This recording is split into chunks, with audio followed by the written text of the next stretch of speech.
नमस्कार दोस्तों, भक्ति श्लोक चैनल में आपका स्वागत है। पौराणिक कथाएं। अर्जुन कृष्ण युद्ध। एक बार महर्षि गालव जब प्रातः सूर्यार्घ्य प्रदान कर रहे थे, उनकी अंजलि में आकाश मार्ग में जाते हुए चित्रसेन गंधर्व की थूकी हुई पीक गिर गई। मुनि को इससे बड़ा क्रोध आया। वे उन्हें शाप देना ही चाहते थे कि उन्हें अपने तपोनाश का ध्यान आ गया और वे रुक गए। उन्होंने जाकर भगवान श्री कृष्ण से फरियाद की, श्याम सुंदर तो ब्रह्मण्य देव ठहरे ही। झट प्रतिज्ञा कर ली, 24 घंटे के भीतर चित्रसेन का वध कर देने की। ऋषि को पूर्ण संतुष्ट करने के लिए उन्होंने माता देवकी तथा महर्षि के चरणों की शपथ ले ली।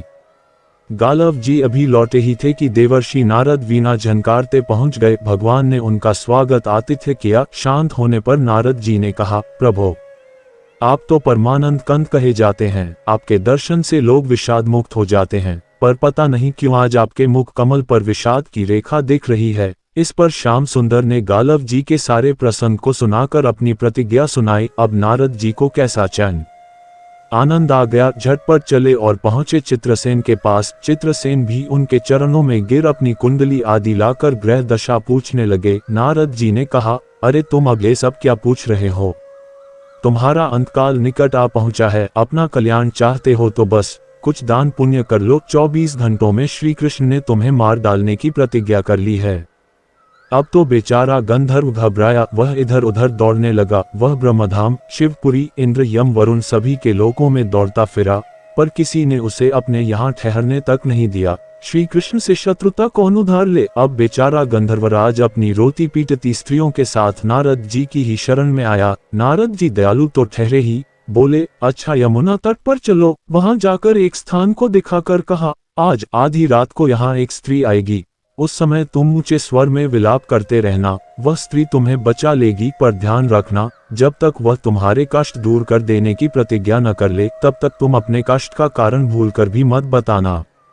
नारद जी भी विचित्र ठहरे। एक ओर तो चित्रसेन को यह समझाया, दूसरी ओर पहुंच गए अर्जुन के महल में सुभद्रा के पास। उससे बोले, सुभद्रे, आज का पर्व बड़ा ही महत्वपूर्ण है। आज आधी रात को यमुना स्नान करने तथा दीन की रक्षा करने से अक्षय पुण्य की प्राप्त होगी। आधी रात को सुभद्रा अपनी एक दो सहेलियों के साथ यमुना स्नान को पहुंची। वहां उन्हें रोने की आवाज सुनाई पड़ी। नारद जी ने दीनोद्धार का महात्म्य बतला ही रखा था। सुभद्रा ने सोचा, चलो अक्षय पुण्य लूट ही लूं। वे तुरंत उधर गईं तो चित्रसेन रोता मिला। उन्होंने लाख पूछा, पर वह बिना प्रतिज्ञा के बतलाए ही नहीं। अंत में इनके प्रतिज्ञाबद्ध होने पर उसने स्थिति स्पष्ट की। अब तो ये सुनकर सुभद्रा बड़े धर्म संकट और असमंजस में पड़ गईं।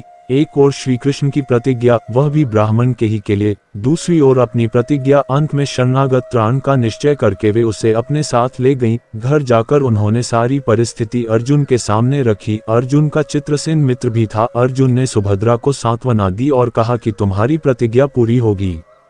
नारद जी ने इधर जब ये सब ठीक कर लिया, तब द्वारका पहुंचे और श्री कृष्ण से कह दिया कि महाराज, अर्जुन ने चित्रसेन को आश्रय दे रखा है, इसलिए आप सोच विचार कर ही युद्ध के लिए चलें। भगवान ने कहा, नारद जी, एक बार आप मेरी ओर से अर्जुन को समझाकर लौटाने की चेष्टा करके तो देखिए। अब देवर्षि पुनः दौड़े हुए द्वारका से इंद्रप्रस्थ पहुंचे। अर्जुन ने सब सुनकर साफ कह दिया, यद्यपि मैं सब प्रकार से श्री कृष्ण की ही शरण हूँ और मेरे पास केवल उन्हीं का बल है, तथापि अब तो उनके दिए हुए उपदेश क्षात्र धर्म से कभी विमुख न होने की बात पर ही दृढ़ हूँ। मैं उनके बल पर ही अपनी प्रतिज्ञा की रक्षा करूंगा। प्रतिज्ञा छोड़ने में तो वे ही समर्थ हैं। दौड़कर देवर्षि अब द्वारका आए और ज्यों का त्यों अर्जुन का वृतांत कह सुनाया।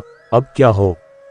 युद्ध की तैयारी हुई। सभी यादव और पांडव रण क्षेत्र में पूरी सेना के साथ उपस्थित हुए। तुमुल युद्ध छिड़ गया। बड़ी घमासान लड़ाई हुई, पर कोई जीत नहीं सका। अंत में श्री कृष्ण ने सुदर्शन चक्र छोड़ा, अर्जुन ने पाशुपतास्त्र छोड़ दिया। प्रलय के लक्षण देखकर अर्जुन ने भगवान शंकर को स्मरण किया। उन्होंने दोनों शस्त्रों को मनाया। फिर वे भक्तवत्सल भगवान श्री कृष्ण के पास पहुंचे और कहने लगे, प्रभो, राम सदा सेवक रुचि राखी। वेद पुराण लोक सब राखी। भक्तों की बात के आगे अपनी प्रतिज्ञा को भूल जाना तो आपका सहज स्वभाव है। इसकी तो असंख्य आवृत्तियां हुई होंगी। अब तो इस लीला को यहीं समाप्त कीजिए।